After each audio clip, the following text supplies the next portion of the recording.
Namaskar, dear learners and listeners. I am Anita Devraj today and I welcome you back to another session of History of the Secondary Courses. World War II, like the earlier war, started in Europe and assumed the character of a world war. The fascist countries wanted to re-divide the world for imperialist gains and thus came into conflict with the established power. We know that Germany was politically, militarily and economically shattered by the Treaty of Versailles. She sought revenge and was ready to have a trial of strength with the Allied powers. The position of Italy was no better. Though Italy joined the Allied powers during World War I with the hope of imperial gain, she did not gain any colonies after the war. She lost nearly 600,000 people during the war. Both the fascist and Nazi parties glorified war and promised to their people that they would bring back the lost glory of their countries through war. They began to follow an aggressive policy of expansion through conquests. Germany annexed Rhineland in 1936, Austria in 1938 and Czechoslovakia in 1938, while Italy attacked Ethiopia. This resulted in social tension and conflict among European nations. The period of 20 years between the two world wars experienced tremendous changes. There was positive developments like national awakening in countries of Asia and Africa also, and popularity of the socialist movement in the Soviet Union and in other countries.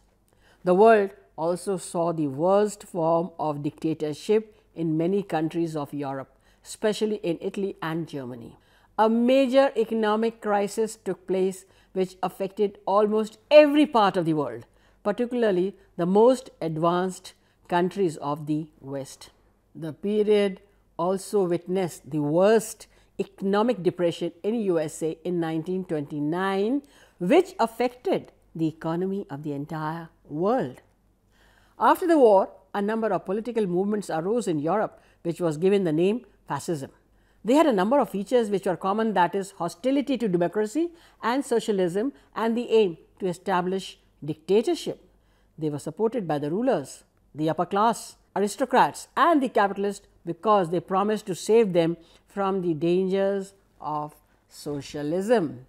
They let loose a systematic campaign of terrorism and murder which the government showed little interest in curbing. The dictatorship introduced in Italy by Mussolini is referred to as fascism. The term fascism is derived from Latin word fasces, which stood for symbols of authority in ancient Rome. In 1922, Mussolini came to power with the support of the Italian king and ruled like a dictator from 1925 to 1943. The German version of fascism is known as Nazism. It was established by Adolf Hitler. He promised to reverse post-war settlements and restore German power and glory. His vision of rebuilding Germany into a great nation inspired many Germans to join him. England and France too had to face severe economic crisis, scarcity and unemployment, but they continued with their democratic governments. Despite worker strikes and other disturbances in England, the problems were sought to be solved by forming a coalition government consisting of Labour, Liberal and Conservative parties in 1931. In France, a Popular Front government consisting of left-wing parties was set up in 1936. Soviet Union emerged as the first socialist state of the world. Under the new government, socialist policies were introduced in economy and it was the only country to remain unaffected while all the Western capitalist countries suffered due to the economic depression in 1929. Though USA participated in First World War, the country did not suffer much material loss. Industrial prosperity, political stability and economic growth made it a superpower. However, she suffered the worst economic crisis in 1929 due to overproduction. The banks closed down and people lost their lifelong savings. The loan which USA had given to the European countries after the First World War had to be withdrawn. It resulted in economic instability in the European countries also. The new government that came to power in USA under Franklin Roosevelt introduced a program of economic recovery called the New Deal. Under this, many reforms were introduced, such as creating new employment opportunities, giving help to the farmers, etc. Japan was the only country in Asia which emerged as an imperialist country.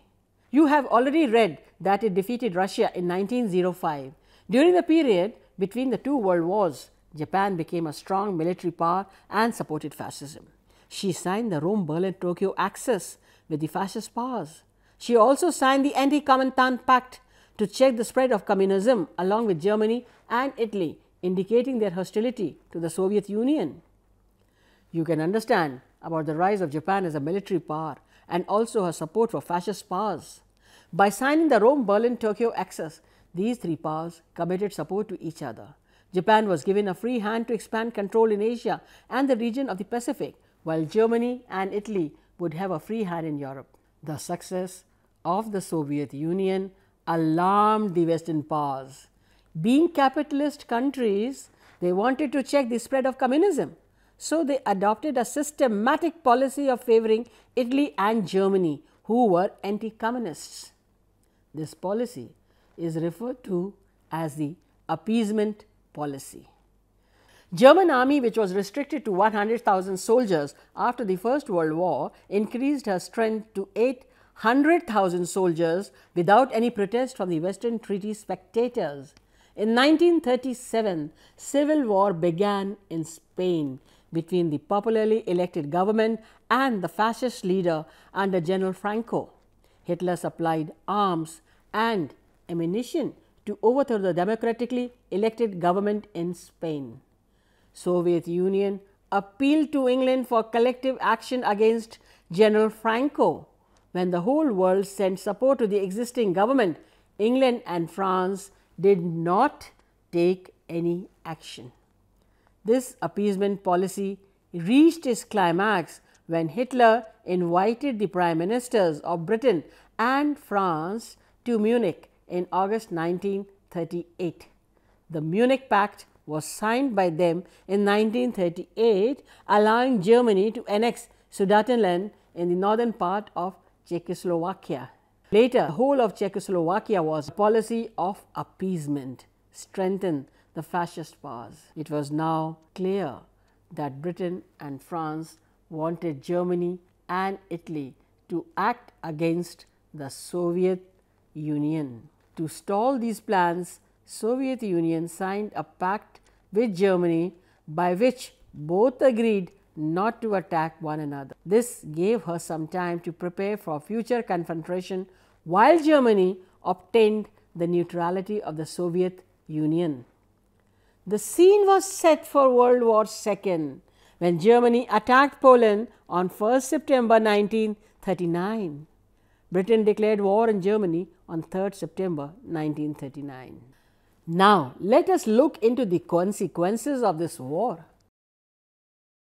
The war came to an end in September 1945. This was the most destructive war in human history.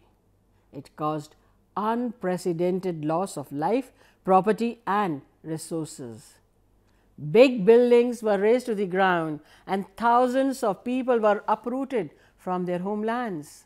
The German Jews were either exterminated or sent to concentration camps. The Japanese cities of Hiroshima and Nagasaki were almost wiped off when atomic bombs were dropped on them.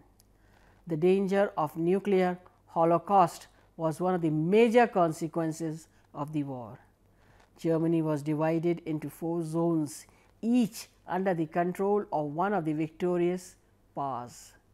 The Nazi party was banned and the German army disbanded. Japan was placed under United States supervision. In 1949, when monarchy was re-established, United States troops were withdrawn. Imperialism weakened with USA and the Soviet Union emerging as superpowers. The world was now divided into two power blocks: the Communist bloc headed by the Soviet Union and the Western bloc headed by the United States. The tension and unarmed conflict that developed between these blocs started the Cold War, which continued for a very long time. A major impact of the war was the foundation of the United Nations organization. The world has since then undergone many changes. Its political map has changed. A large number of nations of Asia and Africa who had suffered under colonial rule are now independent. Together, they are now a major force in the world. We will also discuss over here the foundations of the United Nations organization. The horrors of the war made the world leaders realize the need for an international organization for peace. World leaders such as British Prime Minister Winston Churchill, Soviet leader Stalin and US President Roosevelt met at various conferences to decide about the formation of this organization. Finally, on 24th October 1945, at a conference in San Francisco, the United Nations Charter was adopted by the members of 50 nations and the UNO was formed. Since then, 24th October is celebrated every year as UN Day all over the world. The UN is based on the principle of sovereignty and equality of all nations. The main aims of the UN are to maintain peace and security in the world, to prevent future war, to solve international disputes peacefully, and to promote international cooperation. The UN flag consists of the official emblem of the organization, a circular world map as seen from the North Pole, surrounded by a wreath of olive branches in white, centered on a light blue background. Now, what do you think would be the objectives of the United Nations? Like the League of Nations, which was established after World War I, the United Nations too had a major objective of maintaining international peace and security. It also had another major objective to develop friendly relations among nations on the basis of equality and achieving international cooperation in solving economic, social, cultural and humanitarian problems. To promote human rights and fundamental freedom for the people of the world was one of the aims of the UN. It was also to act as a common platform for harmonizing the activities of various nations for the attainment of the objectives of the UN. Thank you very much for listening.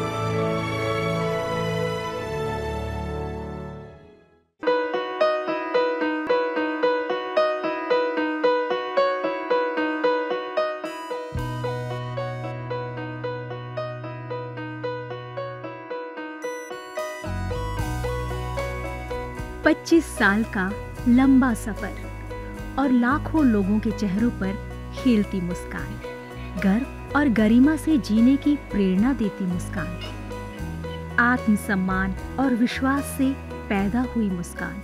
इन खिलते चेहरों पर ये मुस्कान आई है शिक्षा के जरिए।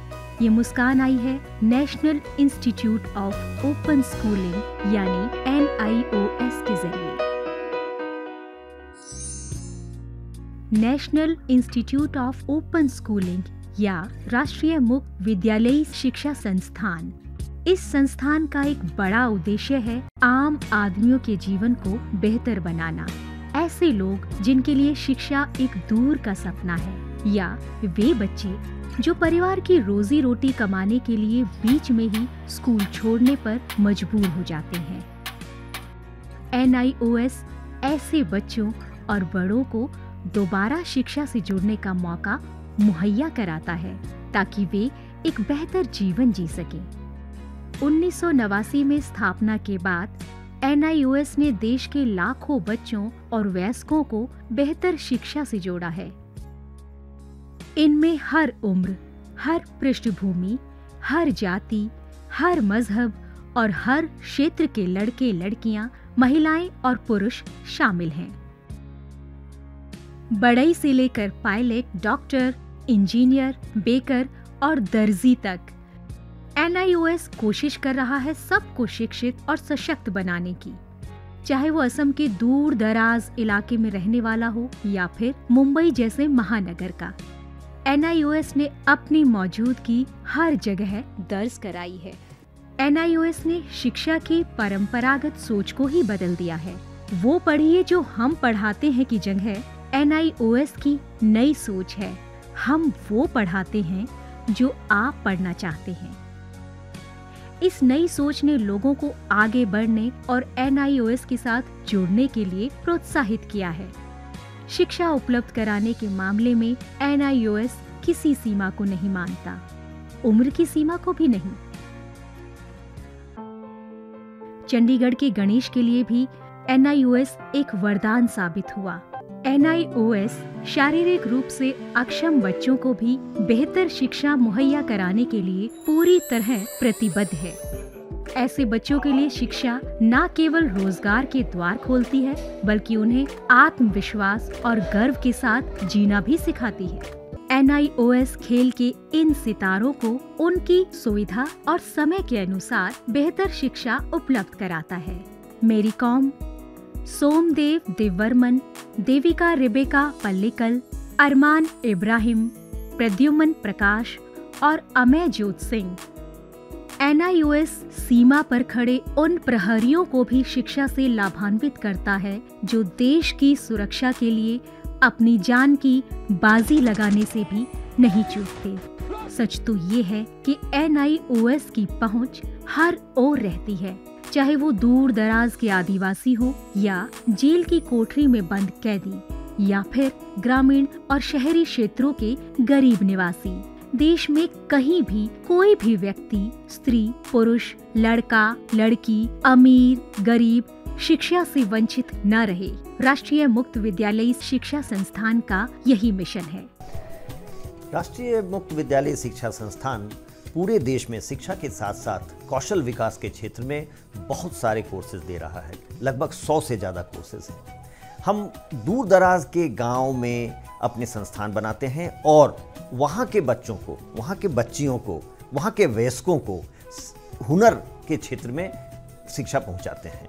आपको जानकर खुशी होगी कि अब हम आर्ट्स, साइंस, कॉमर्स जिन क्षेत्रों में 12वीं का सर्टिफिकेट दिया जाता रहा है, अब हम हुनर के क्षेत्र में, वोकेशनल एरिया में भी 10वीं और 12वीं का सर्टिफिकेशन करेंगे। तो वो बच्चे जो कृषि से जुड़े हुए हैं, कारपेंट्री से जुड़े हुए हैं या दूसरे क्षेत्रों से जुड़े हुए हैं, वो अपने ही क्षेत्र में काम करेंगे, सीखेंगे, हुनर पैदा करेंगे अपने में और सर्टिफाइड भी होंगे कि वो सर्टिफाइड कृषक हैं, खेतिहर हैं। तो आज तक जो हमारे देश में ये सोच रही है कि आप 12वीं पास तभी कहे जाएंगे जब भूगोल, अर्थशास्त्र, भौतिकी ये पढ़ेंगे, अब ये समय बदल गया है। ITI में जितने बच्चे पढ़ते हैं, लगभग 18 लाख बच्चे हर साल दाखिला लेते हैं। अब हम उनको सर्टिफिकेशन करेंगे। NIOS अपने छात्रों को माध्यमिक स्तर पर 26 और उच्च माध्यमिक स्तर पर 19 विषयों का विकल्प देता है। पढ़ाई किस माध्यम से करनी है, इसमें भी आपको लचीलापन मिलेगा। माध्यमिक स्तर पर ही 7 भाषाओं के अलग अलग माध्यमों का विकल्प मौजूद है। शैक्षणिक कार्यक्रमों के अलावा 86 वोकेशनल शिक्षा कार्यक्रम भी उपलब्ध हैं, जो छात्रों को कामकाजी दुनिया के लिए तैयार करते हैं। वोकेशनल प्रशिक्षण को अधिक सुदृढ़ बनाने के लिए NIOS ने ITDC, Cisco, Indian medical association जैसे कई सरकारी और गैर सरकारी संस्थानों के साथ भागीदारी स्थापित की है। आज लाखों छात्रों के लिए अपनी पसंद का स्कूल है राष्ट्रीय मुक्त विद्यालयी शिक्षा संस्थान यानी national institute of open schooling NIOS ने एक लंबा सफर तय किया है, लेकिन मंजिल अभी दूर है। निरंतर विकास और नवीनीकरण के लिए NIOS सदैव प्रतिबद्ध है। शिक्षा का उद्देश्य महज रोजगार जुटाना ही नहीं है, बल्कि स्वयं को सशक्त बनाना भी है। NIOS लाखों छात्रों के लिए यही आत्मसम्मान दिलाने में जुटा है। लाखों लोगों के लिए एक आशा और उम्मीद है। National institute of open schooling.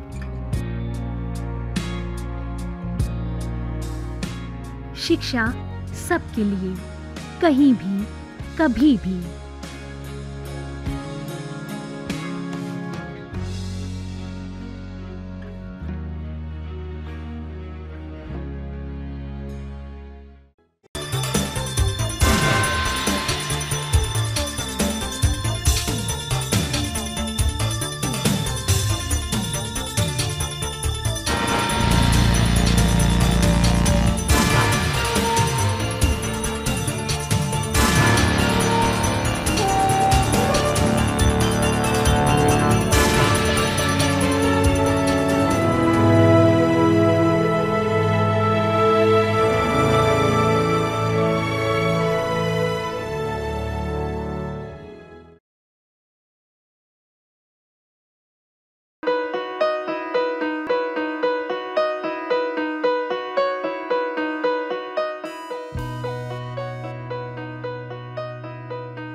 पच्चीस साल का लंबा सफर और लाखों लोगों के चेहरों पर खिलती मुस्कान, गर्व और गरिमा से जीने की प्रेरणा देती मुस्कान, आत्मसम्मान और विश्वास से पैदा हुई मुस्कान।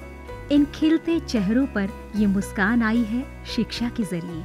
ये मुस्कान आई है national institute of open schooling यानी NIOS के जरिए।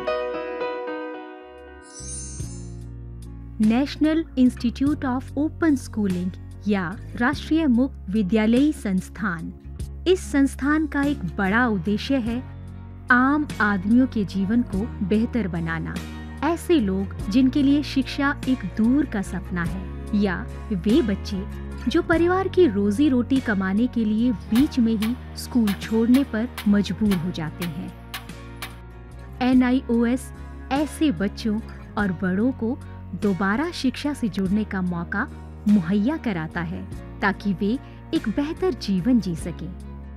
1989 में स्थापना के बाद NIOS ने देश के लाखों बच्चों और वयस्कों को बेहतर शिक्षा से जोड़ा है। इनमें हर उम्र, हर पृष्ठभूमि, हर जाति, हर मजहब और हर क्षेत्र के लड़के लड़कियां, महिलाएं और पुरुष शामिल हैं। बढ़ई से लेकर पायलट, डॉक्टर, इंजीनियर, बेकर और दर्जी तक NIOS कोशिश कर रहा है सबको शिक्षित और सशक्त बनाने की, चाहे वो असम के दूर दराज इलाके में रहने वाला हो या फिर मुंबई जैसे महानगर का। NIOS ने अपनी मौजूदगी हर जगह दर्ज कराई है। The NIOS with 2.2 million students is clearly the largest open school in the world. If there were no NIOS, where would the 892,578 students gone during those 3 years? So I mean, look at them not as a statistic but as actual people with faces who would have no other place to go to. NIOS ने शिक्षा की परंपरागत सोच को ही बदल दिया है। वो पढ़िए जो हम पढ़ाते हैं की जगह NIOS की नई सोच है, हम वो पढ़ाते हैं जो आप पढ़ना चाहते हैं।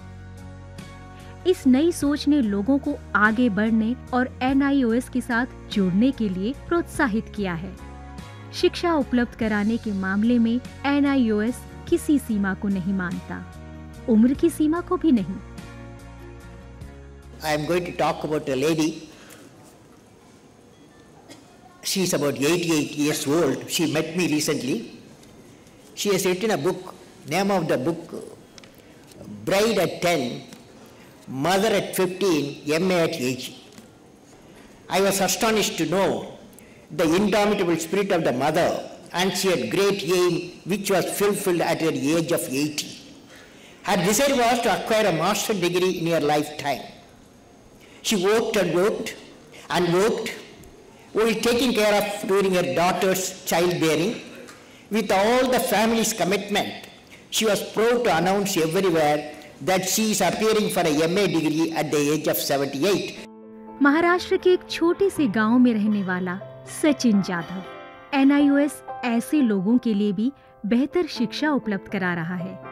सचिन ने NIOS से बेसिक रूरल ट्रेनिंग में 1 साल का डिप्लोमा हासिल किया और उसके बाद प्लम्बिंग का अपना व्यवसाय शुरू किया। यही नहीं, उन्होंने उसी संस्थान के छात्रों को भी अपने यहाँ काम दिया जहाँ से उन्होंने खुद प्रशिक्षण लिया था। चंडीगढ़ के गणेश के लिए भी NIOS एक वरदान साबित हुआ। गणेश की रीढ़ की हड्डी में लाइलाज अल्सर था, जिसकी वजह से उसके शरीर के निचले हिस्से का विकास नहीं हो पाया।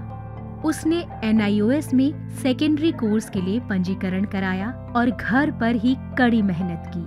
आपके जहन में ये सवाल उठ रहा होगा कि जो लड़का घर से बाहर तक नहीं निकल सकता, वो परीक्षा देने कैसे गया होगा। एक मिसाल कायम करते हुए NIOS ने एक एग्जामिनर को प्रश्न पत्र के साथ गणेश के घर भेजा ताकि वो घर पर ही अपनी परीक्षा दे सके। उसने अच्छे अंकों में परीक्षा पास की। अब उसने 12वीं कक्षा के लिए खुद को पंजीकृत कराया है। NIOS शारीरिक रूप से अक्षम बच्चों को भी बेहतर शिक्षा मुहैया कराने के लिए पूरी तरह प्रतिबद्ध है।